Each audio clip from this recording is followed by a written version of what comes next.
अस्सलाम वालेकुम नाजरीन।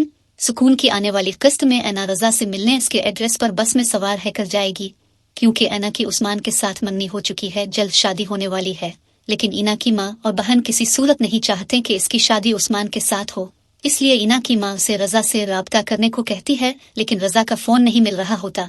इना अपनी को कहती है कि इसके पास रजा का डरसा मौजूद है, वो इसके साथ मिलकर फ़ौरन वापस आ जाएगी, जिस पर उसकी माँ से तलखीन करेगी कि अपने बाप से आने से पहले पहले वापस आना होगा, क्योंकि इसके बाप के आते ही वो सबसे पहले अपनी दोनों बेटियों को देखता है। यहाँ पर इना और आयमा दोनों ही एक साथ बाहर जाएंगी। जैसे ही इना बस में सवार होगी और आयमा घर वापस आ रही होगी, तब उन्हें आसमान देख लेगा। आसमान आयमा को एक किला आता देखकर फौरन ही इसके पीछे घर जा पहुंचेगा। दरवाजा जोर जोर से बजाना शुरू कर देगा, लेकिन आयमा अंदर से दरवाजा नहीं खोलेगी। तब आसमान को यकीन हो जाएगा कि जरूर कुछ ना कुछ गड़बड़ है, इसीलिए वो उन्हें धमकी देगा कि अगर उन्होंने दरवाजा न खोला तो वो दरवाजा तोड़ दे गा। मजबूरन आयमा को दरवाजा खोलना पड़ेगा। यहाँ आकर आसमान को मालूम होगा कि इना घर पर नहीं है। आसमान चलाएगा कि आखिर इना गई कहाँ, मगर उसे इना कहीं भी नहीं मिलने वाली। इना जब हमदान के घर पर रजा से मिलने पहुंचेगी तो रजा इसे देखकर बहुत खुश होगा। हमदान ने रजा के बारे में जो कुछ कहा था वो गलत नहीं कहा था। जैसे ही उसे लगेगा कि इना उसकी मोहब्बत में गरकतार हो चुकी है,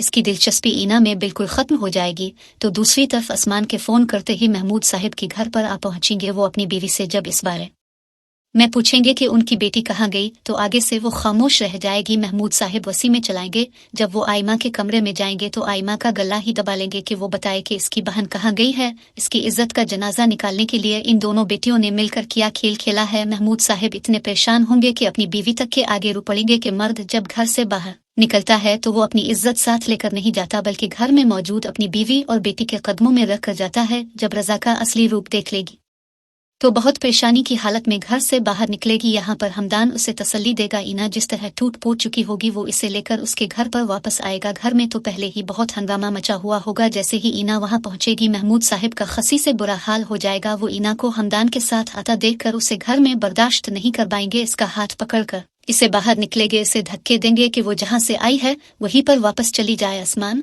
और उसकी वालिदा भी यहाँ पर मौजूद होंगे। आसमान की माँ भी अपना हिस्सा जरूर डालने वाली है। आसमान की माँ को तो मौका मिल जाएगा कि किसी तरह अपनी भाभी को जल कर सके, इसीलिए वो महमूद साहिब से कहेगी कि इसे फौरन ही अपनी बीवी को तलाक देकर घर से निकाल देना चाहिए। मजबूर हो जाएंगे और इसे तलाक तो नहीं देंगे, लेकिन अपनी छोटी बेटी आयमा का फौरन ही निकाल आसमान के साथ कर देंगे। साथ में वो अपनी बड़ी बेटी का निकाल हमदान के साथ कर देंगे। हमदान इस वक्त मजबूर हो जाएगा। जिस तरह की इनकी सोचेशन होगी इसमें हमदान को भी समझ नहीं आ रहा होगा कि आखिर वो करे क्या। हमदान बेचारा तो मुफ्त में ही मारा जाएगा। आयमा को भी यकीन नहीं आ रहा होगा कि वो अपनी बहन को आसमान से बचाते बचाते खुद आसमान के निकाल में आ चुकी है। इसे अपने बाप के इस फैसले पर बहुत ज्यादा गुस्सा आएगा। इसे अपनी माँ पर भी गुस्सा आएगा, जिसने अपना घर बचाने के लिए अपनी बेटियों तक को कुर्बान कर दिया। आयमा इस वक्त बहुत परेशान होगी। तो दूसरी तरफ इना भी हमदान के साथ घर से निकल पड़ेगी। वीडियो पसंद आए हो तो वीडियो पर लाइक करें।